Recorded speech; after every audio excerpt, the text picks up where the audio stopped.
그 17절 첫 절에 시작하는 그 표현이 이 사람들이죠. 여긴 중의적인 표현이 있습니다.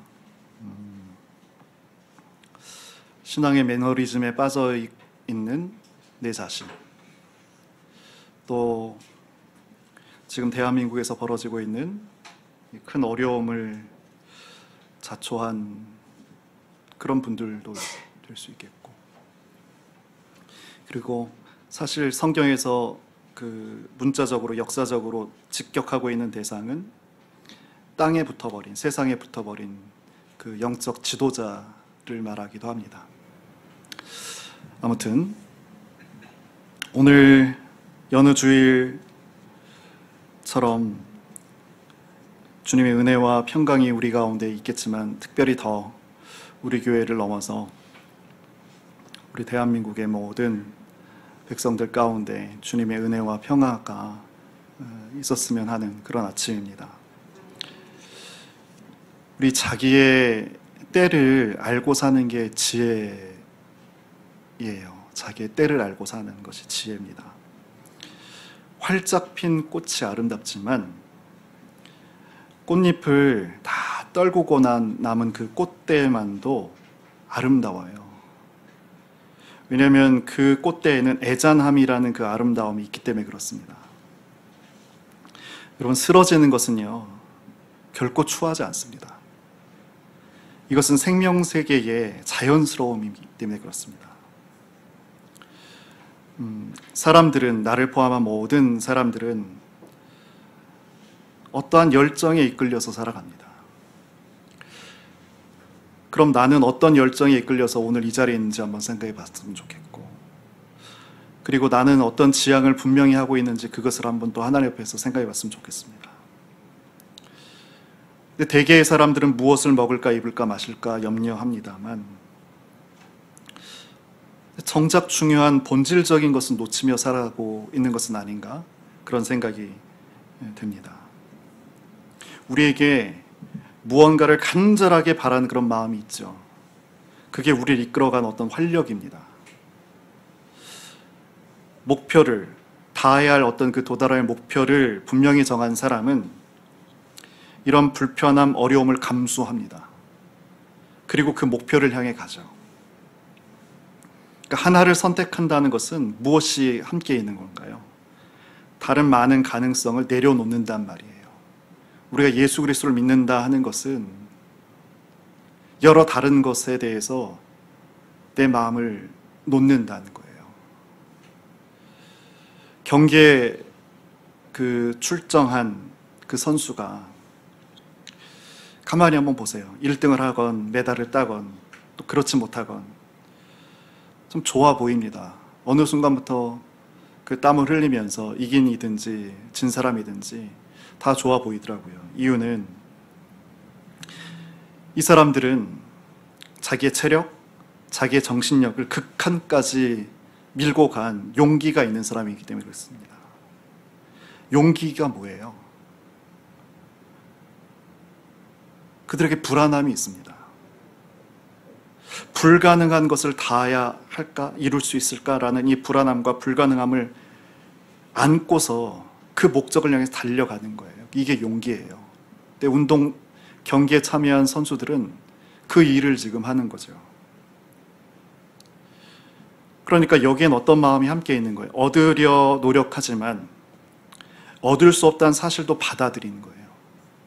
그러니까 저는 이 마음 자태가 굉장히 귀하다고 생각합니다.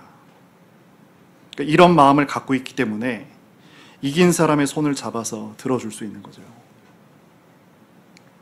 자, 왜 이런 말씀을 드렸는가? 우린 다 신앙의 여정에 다 오른 사람들입니다. 신앙의 여정에 오른 우리들은 어떤 목표를 갖고 있는가?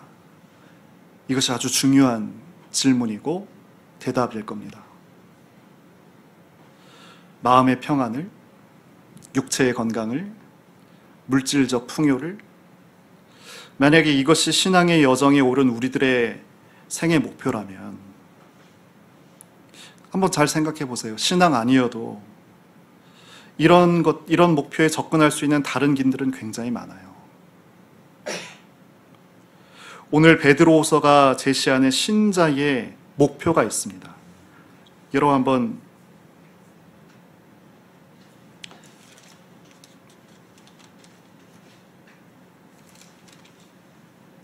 1장 4절 한번 보시겠어요? 베드로후서 같은 책입니다. 앞으로 한 장 옮기셔서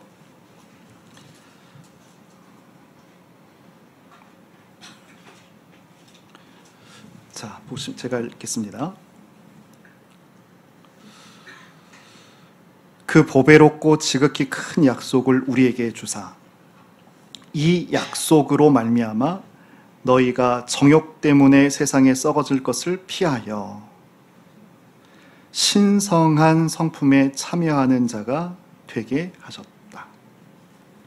신자의 목표는 뭐냐면 하나님의 성품, 신성한 성품에 참여하는 자가 되는 거예요.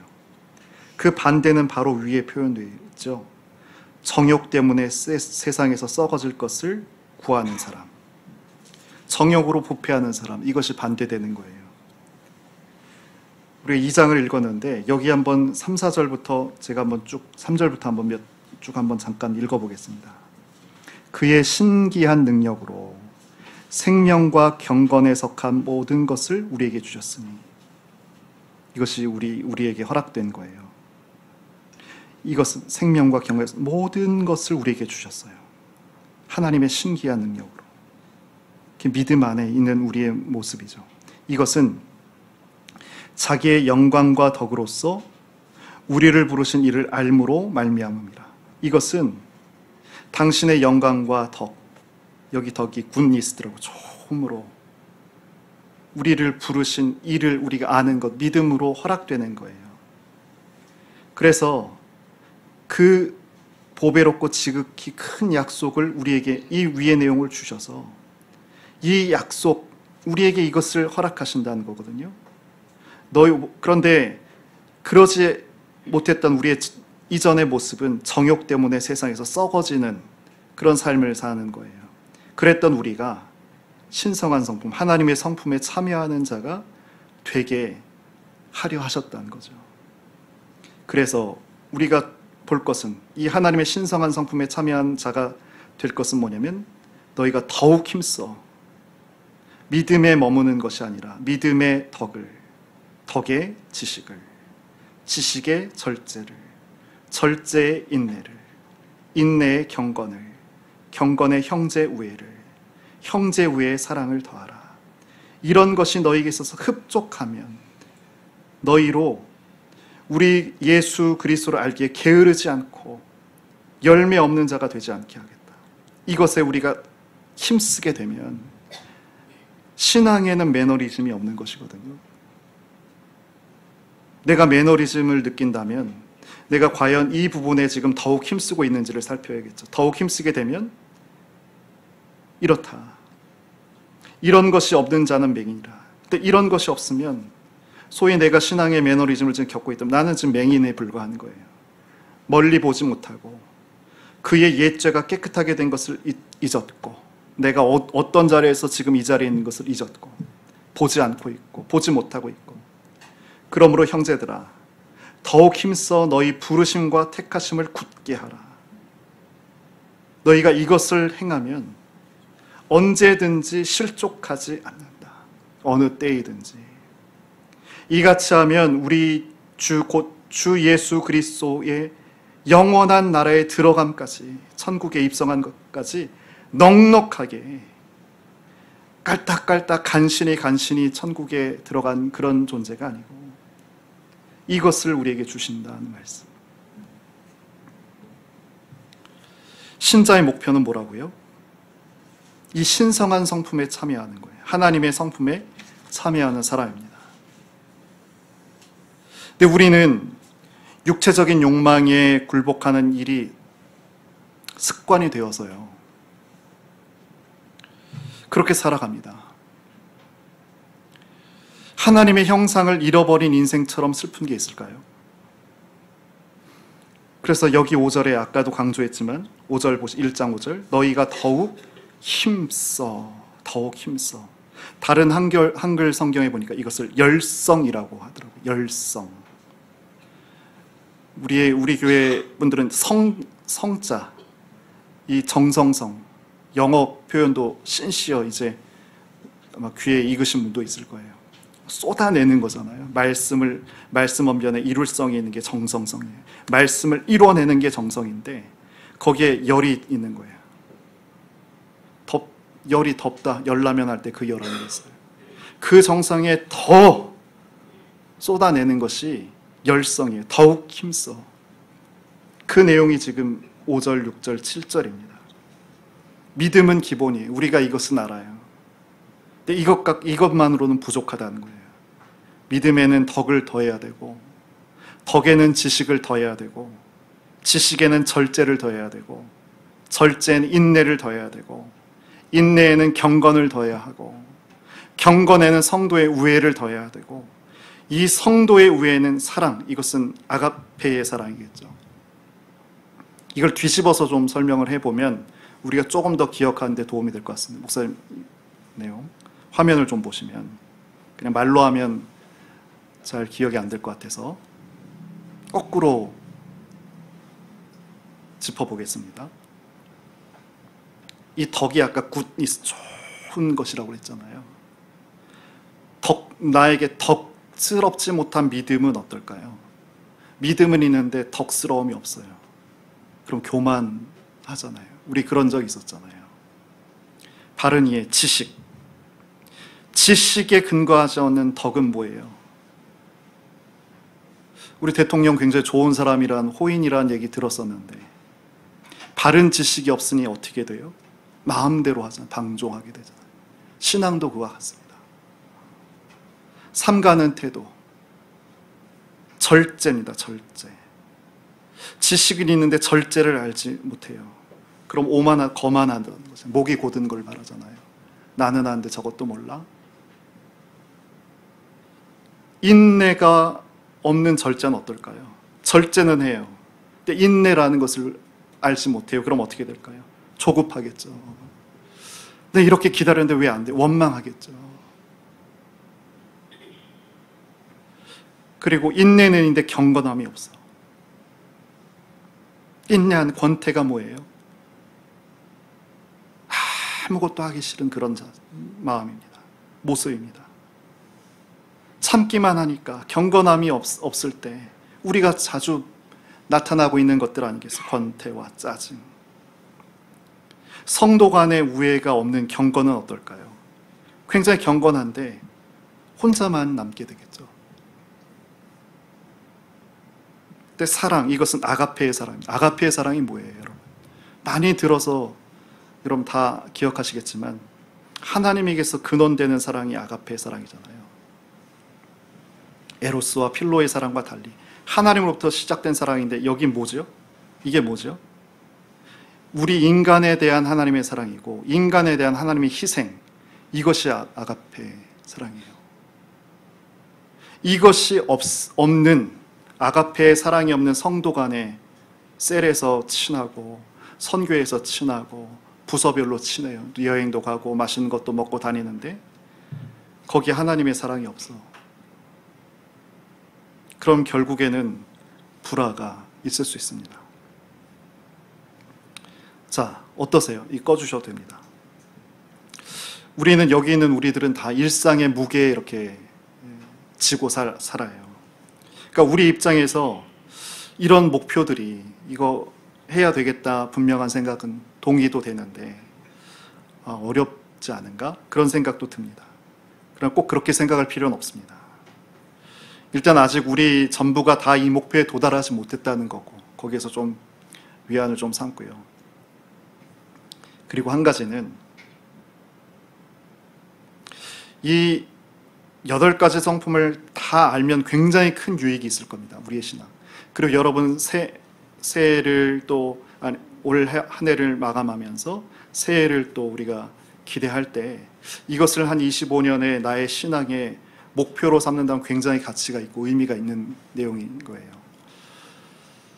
그런데 난 잘 모르겠다. 머리도 안 좋고 기억력도 부족하고 동의는 하는데 자신 없다. 그러면 한 가지로 우리가 이 내용을 이해할 수 있습니다. 지킬 수 있습니다. 하나님을 진심으로 사랑하는 것. 하나님의 지금 신의 성품에 참여하겠다는 거잖아요. 하나님을 진심으로 사랑하는 사람은 어떨까요? 이웃을 아끼고 존중한다는 이 사실 하나를 기억하면 됩니다. 예수님을 믿는다는 것은 예수님을 사랑한다는 거죠.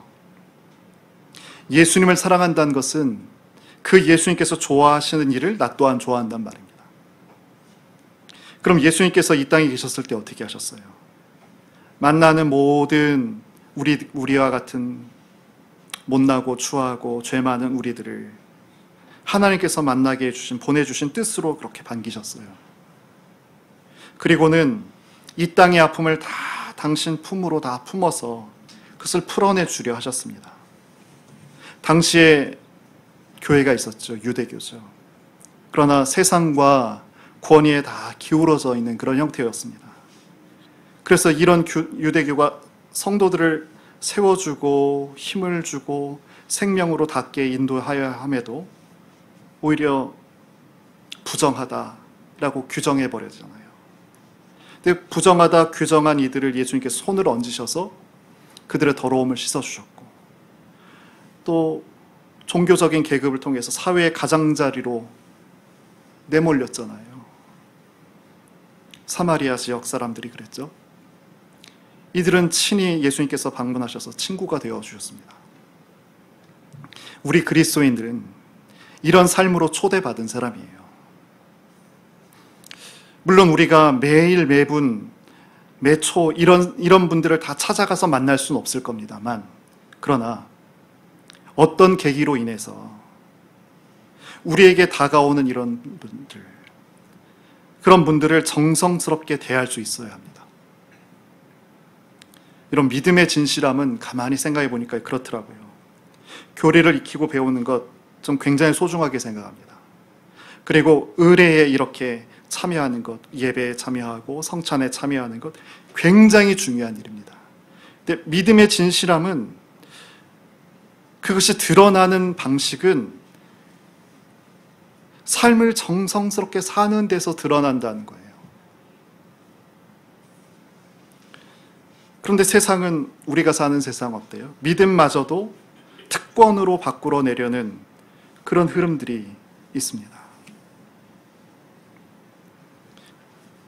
아주 자기중심적인 선민의식을 갖고 자신들과 다른 이들은 멸시하고 차별하는, 대한민국에도 그런 큰 흐름이 있어요. 그리고 그 가운데서는 또 권위를 내세워서 자기 욕심을 채운 사람도 있어요. 이 대한민국의 전대미문 사건이 벌어졌을 때 저희 교회를 속해 있는 합동교단 뿐만 아니고 개혁주의 교단에서, 합동주의 교단은 성명서를 냈어요. 대국민 성명서를 냈어요. 검색해 보시면 찾아볼 수 있습니다. 그러나 고신도, 합신도, 백석도, 대신도 성명서조차 내지 않았더라고요.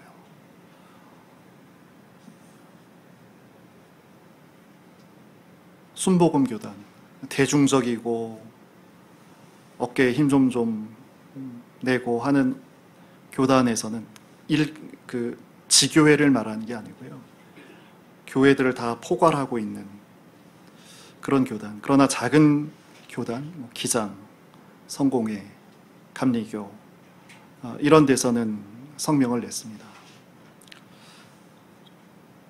합동 통합은 냈습니다. 가장 큰 교단이니까 냈는데 대통령을 지적해서 표현하지는 않았습니다. 두 교단 다. 그거에 대한 판단은, 그러나 제가 왜 이 말씀을 드리냐면, 자기 유명세, 또 자기만 위해서 하는 연예인들도 이런 상황에 대해서 말해주고 있는데, 교회가, 그리스도인이 이 땅 가운데 어떤 역할을 해야 하는가를 묻고 질문하고 인식하고 있다면 위로의 말을 최소한 누구를 폄훼하고 누구를 지적하고 누구를 규정하고 거기까지는 못하더라도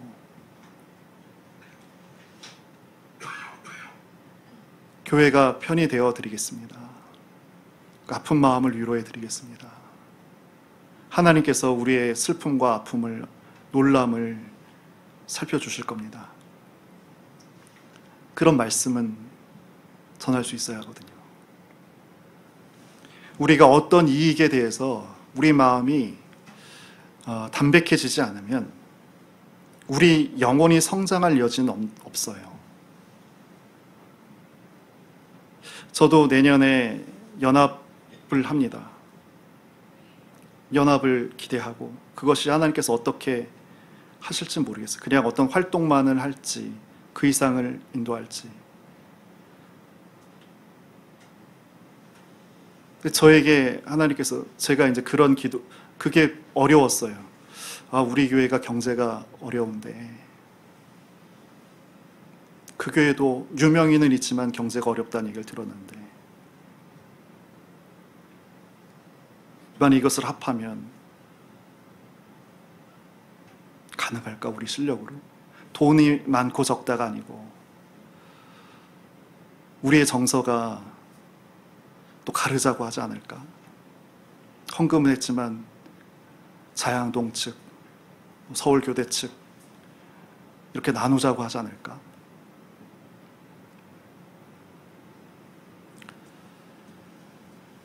근데 이게 담백해져야 되잖아요. 이익과 손해를 셈하게 되면 아니 되는 거잖아요. 이 말씀은 결코 이익을 만들어내는 행동 자체를 비난하고자 하는 것은 결코 아닙니다. 24년 12월 우리는 그렇게 말로만 들었던 일을 겪었습니다. 눈 뜨고 코 베이는 현실. 이런 악한 자들과 우리 같이 살고 있는 거예요. 그러니까 우리를 함부로 약탈하지 못하도록 슬기롭게 대처할 줄 알아야 돼요. 특권을 가지고 탐욕을 채우려는 것은 거짓이고 악입니다. 왜냐하면 그들이 사람들을 오도하잖아요. 잘못된 길로 이끌잖아요. 예수님께서 굉장히 복잡하고 어려웠던 국가지만 지배받고 하나의 지배를 받는 것도 어려운데 종교의 지배를 받고 제국의 지배를 받고 있었던 그 쉽지 않은 그 상황 속에 예수님께서 오셔서 나를 따르려거든 두 가지를 해야 된다라고 말씀하셨잖아요. 하나는 자기를 부인하고 또 한 가지는 자기 십자가를 지고 따라오는 것이다. 그 두 가지를 말씀하셨어요. 나를 따라오려거든. 자기를 부인하는 게 어떤 건가요? 내 욕심, 나의 이익에 관심을 갖지 않는 것을 말하죠. 그리고 나의 애착을 내려놓는 것을 말합니다.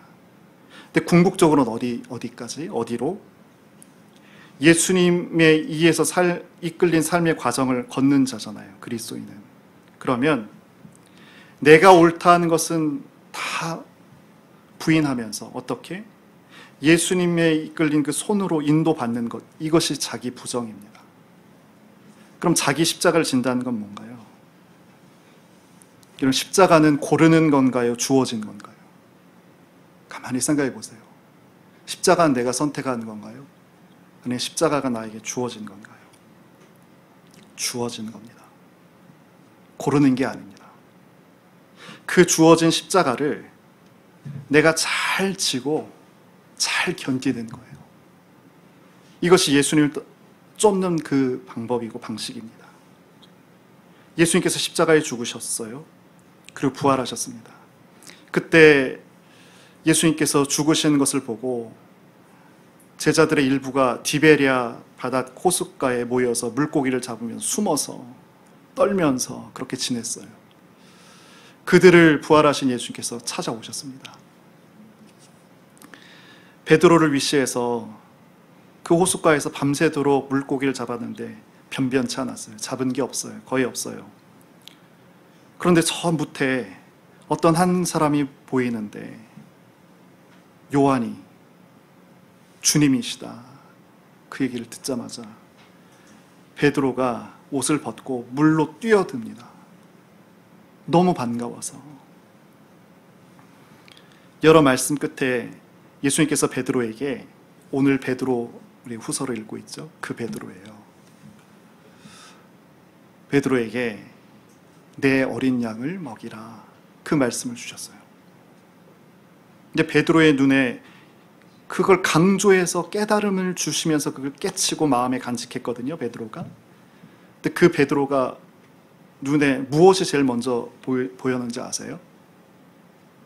여러분도 잘 아시겠지만 예수님께서 요한을 사랑하셨어요. 옆에 많이 두셨어요.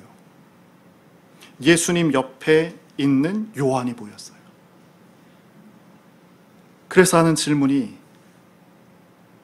저 예수님 사랑하신 저 사람의 장래는 어떻게 됩니까? 라고 질문하는 거예요. 우리와 똑같죠. 그러자 예수님 말씀이 이렇습니다. 요한복음 21장 22절에 내가 무슨 상관이냐? 내가 무슨 상관이냐? 너는 나를 따르라. 너는 나를 따르라. 이 말씀을 주십니다. 베드로는 이때를, 그리고 이후에 오순절 성령의 임하심을 받고 이렇게 실수 많았던 베드로가 우리가 잘 알고 있는 그 베드로가 됐거든요. 이때를 아프게 기억합니다. 이때 자기의 모습이 너무나 부끄럽고 아팠어요. 그래서 오늘 우리 2장 17절 읽었는데, 이 사람들은 물 없는 셈이요 광풍에 밀려간 안개다 라고 했을 때 그 대상자의 자기를 지금 넣은 거예요. 도매금으로 나와 너는 달라 이게 아니고, 자기의 이때를 아프게 기억하면서 그 대상자들에게 물 없는 웅덩이, 광풍, 바람에 밀려간 안개, 거기에 지금 자기를 넣는 거예요. 그가 누구라고요? 자기 부정이었고 자기 십자가를 지지 않고 가면, 우리 처음에 아까 1장 4절에서 짚었던 정욕으로 부패한 사람, 그 사람이 바로 나이다 라고 얘기하는 거예요. 여러분 2장 2절을 또 볼까요? 베드로후서 2장 2절 같이 읽겠습니다. 여럿이 그들의 호색하는 것을 따르리니 이로 말미암아 진리의 도가 비방을 받을 것이요. 많은 사람이, 여기 그들이 누구라고요? 물 없는 웅덩이, 자기 부정과 자기 십자가를 지지 않는 어떤 리더들, 그들을 본받아서 어떻게 해요? 방종하게 된다는 거예요. 특별히 여기서는 영적인 지도자겠죠. 그들 때문에 진리의 가르침이 오히려 비방을 받아요. 왜 대한민국에서 교회가 소망이 되지 못하고 있어요? 위로가 되지 못하고 있어요? 오히려 비방을 받고 있지 않아요? 왜 그럴까 한번 생각해 봤으면 좋겠습니다. 그리고 같은 2장 19절도 보시면, 그들에게, 여기서 그들은 백성들입니다. 자유를 준다 하여도 자신들은 멸망의 종들이다.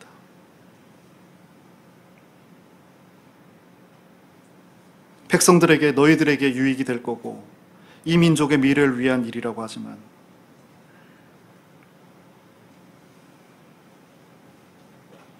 멸망으로 이끌고 가는 거예요. 자기를 부인하지 않고 자기 십자가를 지지 않는 거짓의 리더. 베드로는 여기에 자기를 딱 넣고 지금 우리에게 말씀을 전하고 있는 거예요. 그들은 들뜬 우리와 같은 어리석은 영혼들을 유혹해서 자신들의 권위에 복종하도록 합니다.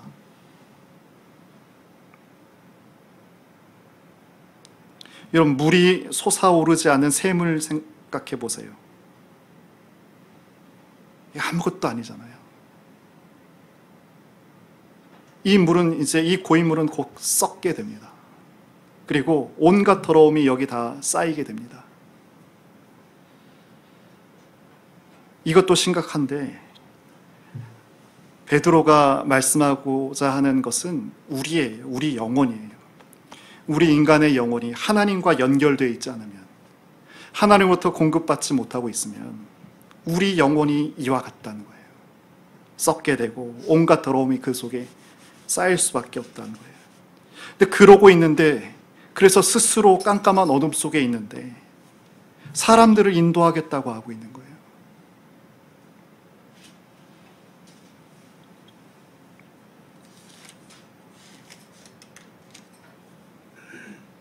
그리고는 그릇된 생활에서 간신히 빠져나왔는데 그들을 육체의 방종으로, 적용으로 이끌어가죠. 성도가 우리가 신앙생활을 해가면서 부침이 없을 수가 없죠. 하지만 그건 우리의 한계거든요. 그래서 우리에게 중요한 것이 있습니다. 중요한 것이 있습니다. 돌이키는 거예요. 아, 내가 어긋난 길로 가고 있구나. 신앙이 아니라 나의 사익, 나의 부인이 아니라 나의 십자가를 지고 가는 일이 아닌, 하나님이 원하신 것이 아닌 내 육신과 내 인간의 원함으로 가고 있다는 그런 자각이 든다면 돌이키는 거예요.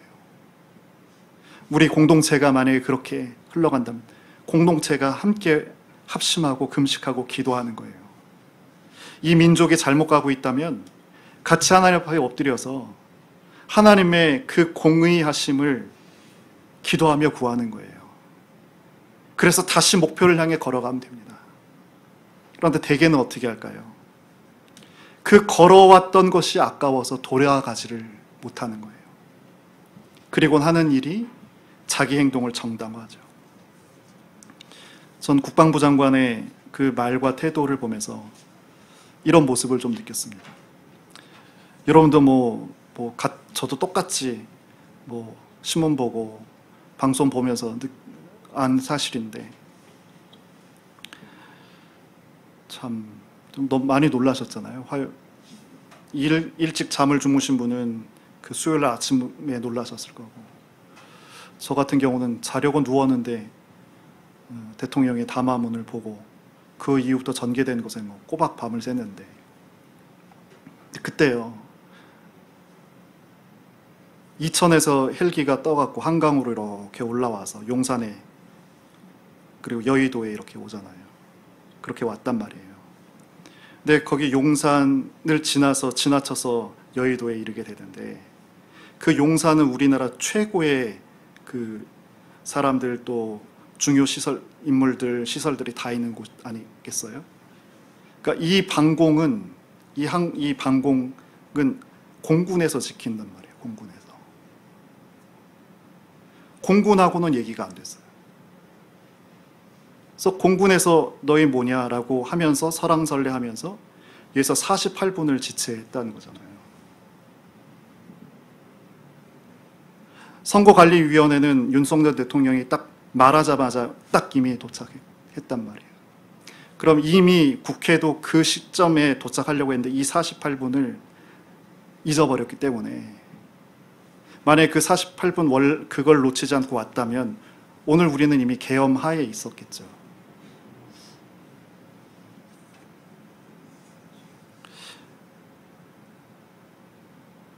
그런데 우리 스스로는 내 노력의 정당화를 하고 있지 않는가 한번 보는 거예요. 내가 내린 결정을 계속 정당화하는 것. 근데 이것을 우리 성경의 용어로 표현해 보자면 이게 영혼이 굳어지는 거거든요. 그러니까 돌이키지 못한다는 것은 굉장히 인간의 큰 병이 됩니다. 돌이키지 못한다는 것이. 그래서 선지자들이 여러 말을, 하나님의 말씀을 전달했지만 가장 중요한 말이 뭐예요? 하나님께 등을 돌린 그 백성들에게 여호와께로 돌이키라 하잖아요. 나를 바라보고 나에게로 돌이켜 구원을 얻으라. 이사야 45장 22절 말씀입니다. 나를 바라보고 구원을 얻으라. 나에게로 돌이켜서 구원을 얻으라. 돌아서는 것이 구원의 문인 거예요. 돌이키는 게 중요한 거예요. 우리가 부족해서 곁길로 갈 수 있다니까요. 그러나 그때 그 깨달음을 하나님께서 주시거든. 돌아오라 주님께서 우리에게 말씀해 주시거든. 돌이키면 되는 거예요.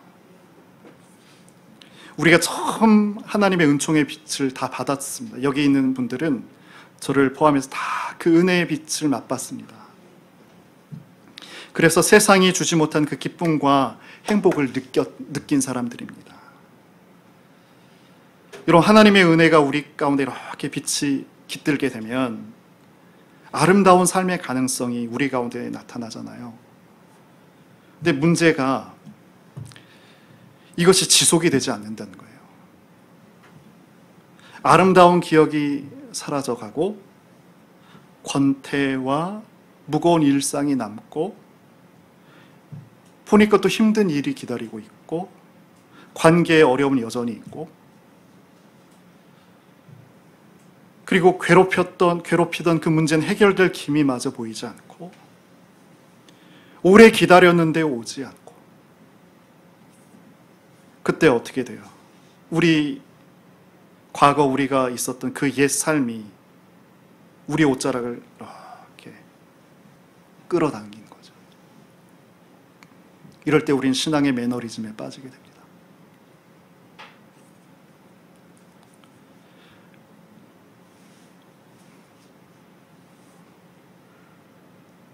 신자는 옛 삶으로 돌아가려는 이 내 마음을 붙들어서 자꾸만 하나님께로 가져가야 돼요. 자꾸만 하나님께로 가져가야 돼요. 그렇지 않으면 결국 우리의 영혼은 병들거나 굳어지게 됩니다.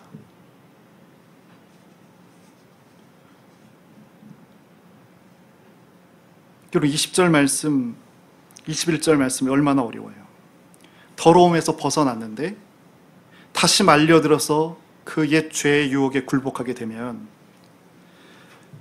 그의 형편은 뭐라고요? 이전보다 더 나빠진다. 이거 이론이 아니에요. 베드로가 지금껏 살면서 철저히 경험하고 안타까워했던 그 경험의 내용이에요. 뿐만 아닙니다. 21절 의의 길을 알아요. 그런데 자기가 받은 이 거룩한 말씀 계명을 저버려요.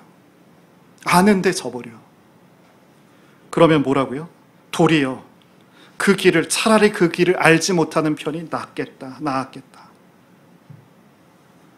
우리의 가슴이 철렁 내려앉는 말씀입니다. 이 짧은 세 음절 도리어 차라리 이것이 너무너무 어려워요. 말 자체는 아무 말도 아닙니다.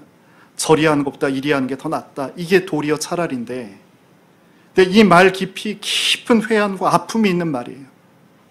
베드로가 지금 쏟는 말이잖아요. 심지어 베드로는 자기를 숨기지 않았어요. 나도 다르지 않았다. 나도 그런 예수님 앞에서 그런 특별한 부르심을 받았는데도 나보다 더 사랑한 요한이 눈에 보였던 나다. 그랬던 베드로의 지금 그런 베드로가 도리어 차라리 라는 그 교회 공동체에 그 시대에 내 형제들의 모습에 아파하고 있는 큰 표현인 거예요. 진리의 길에 같이 들어섰는데 그 길에서 벗어난 사람.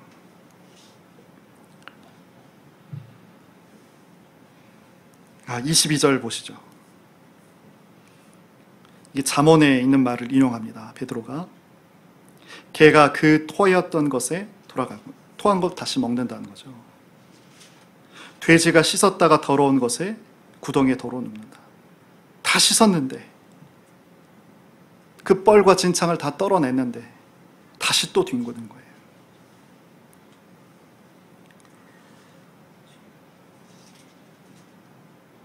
이 모순을 혹시 우리도 살고 있지 않을까 하는 겁니다. 기독교인에게서 가장 치명적인 적은요, 무신론도 아니고요, 안티 기독교도 아닙니다. 예수를 믿는다고 하면서 그 예수의 길을 걷지 않는 것. 이것이 가장 치명적인 거예요. 내가 예수를 믿는다고 하는데 한 주의 시간이 지났는데 한 걸음도 떼지 않았다. 지난 주일 이후에. 이것이 가장 아픈 거예요. 그런데도 교회도 좀 제법 다녔고 신앙도 성경도 제법 지식도 있고 그래서 그렇게 자평하고 나는 잘 믿는다 생각해서 우리가 하는 표현해내는 것은 뭐죠? 평가하고 비난하는 거죠.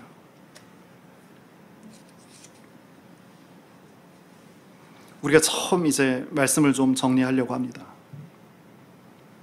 처음에 우리가 오늘 본문을 읽었을 때 2장 17, 이 사람들 물 없는 셈, 그들은 나와는 다른 사람이라고 그렇게 딱 느꼈어요.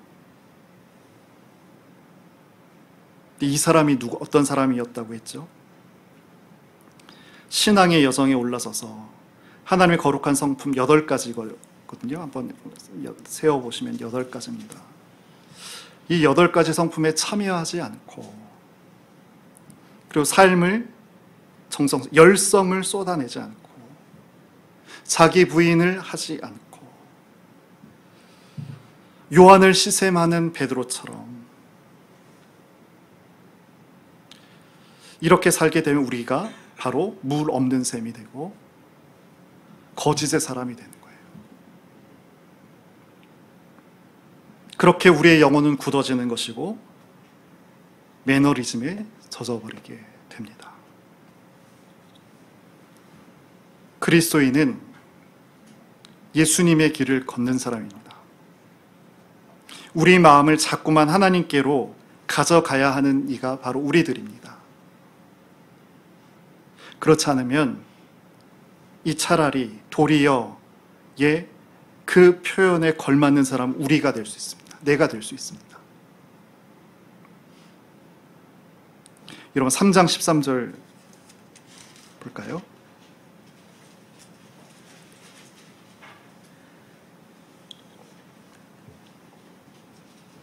우리 같이 한번 읽어보겠습니다. 3장 13절. 우리는 그의 약속대로 의가 있는 곳인 새하늘과 새 땅을 바라고. 조금 번역이 덜 됐어요. 그래서 제가 공동 번역을 좀 읽어드릴게요. 우리는 하나님의 약속을 믿고 새하늘과 새 땅을 기다리고 있습니다. 거기에는 여기 정의라고 되어 있는데 우리가 표현했던 정의와 공의라고 하면 여기는 라이트입니다. 라이처스니스입니다. 공의입니다. 하나님의 공의. 우리가 하나님의 약속을 믿고 새하늘과 새 땅을 기다리고 있는데 그 나라에는 그 하나님의 공의가 있는 곳이라는 거예요. 우리가 하나님의 성품, 하나님께서 우리에게 원하시는 그 목적에 따라 살면 이 자리에 있는 것이고요. 그리고 이 땅에, 이 자리에 우리가 이르게 될 것이고요. 14절에는 뭐라고요? 그러므로 사랑하는 자들아, 3장 14절 이어서 너희가 이것을 바라보나니 주 앞에 점도 없고 흠도 없이 평강 가운데서 나타나기를. 이것을 기다리면서 동시에 이 땅에서 우리가 이 새하늘과 새 땅을 나타내는 사람이 되어야 한다는 거예요.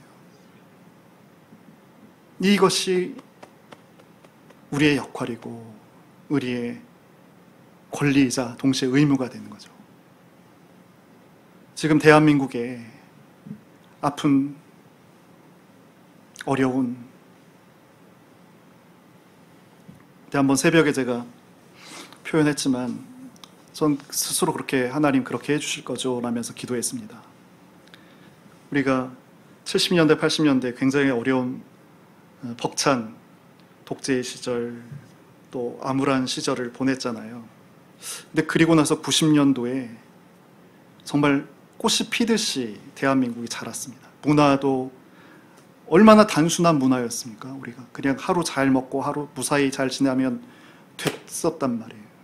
근데 그때부터 문화라는 것이 나타나고 그때부터 우리의 폭과 깊이가 깊어지면서 경제도 활성화되면서 대한민국 통틀어서, 아니 그 과거 한반도에 있었던 어떤 시대 때보다 가장 복된 그런 시간들을 보냈어요. 그것을 저는 한복판을 지낸 사람이어서 다시 오겠거니 다시 있을 거야 하지만 경제 전문가들 얘기로는 불가능하다라고 얘기하더라고요. 다시 없을 거다. 청년들은 탈출해라 이 땅을, 그런 얘기를 하더라고요. 근데 지금 우리가 어려움을 겪었어요. 그리고 어제 이게 기각이 됐잖아요. 안 됐잖아요. 그래서 더 많은 말을 하면 이게 우리 예배 중이니까 바람은 이거예요. 그래, 천천히 새기자. 그리고 분노로 급하게 처리하면 어려움도 같이 또 올 수 있다. 다만 이것이 책으로만 배웠던 우리 청년들, 자녀 세대들이 경험하고 정치에 무관심했던 이들도 보니까 여의도에 많이 왔다고 뉴스를 통해서 봤거든요. 이 친구들이 이것을 잘 이루어지든 못 이루어지든지 기뻐하든지 또 안타까워하든지 이 과정들을 다 이렇게 피부로, 눈으로 경험하면서 내가 누렸던 것이 그냥 결코 저절로 왔던 것이 아니었구나. 그리고 저절로 또 이루어지는 것이 아니구나. 이것을 느끼면서 다시 1990년대에 누렸던 복됨이, 교회도 많이 부흥했었거든요. 그때 복음주의가 깊어졌거든요. 찬양이, 복음 찬양이라는 것이 그때 크게 이렇게 활성화됐었던 그런 때이거든요. 그런 시절을 하나님께서 주시도록 여러분 같이 한번 기도했으면 좋겠어요. 그러려면 이 이해가 있어야겠어요. 물이 없는 샘은 슬프구나. 폭풍에 밀려간 안개는 허망하구나. 우리 교회가, 우리 참빛이 생명의 샘물이 솟아나는 곳이 되어야겠구나. 그리고 이 지향이, 이 뜻이 분명했으면 좋겠어요. 이 냉랭한 세상에서 하나님 나라의 이 씨앗을 심는, 그리고 이 일에 동참한 그 기쁨을 아는 그런 저와 여러분이 됐으면 좋겠습니다. 우리 잠시만 같이 말씀 기억하면서 기도하겠습니다.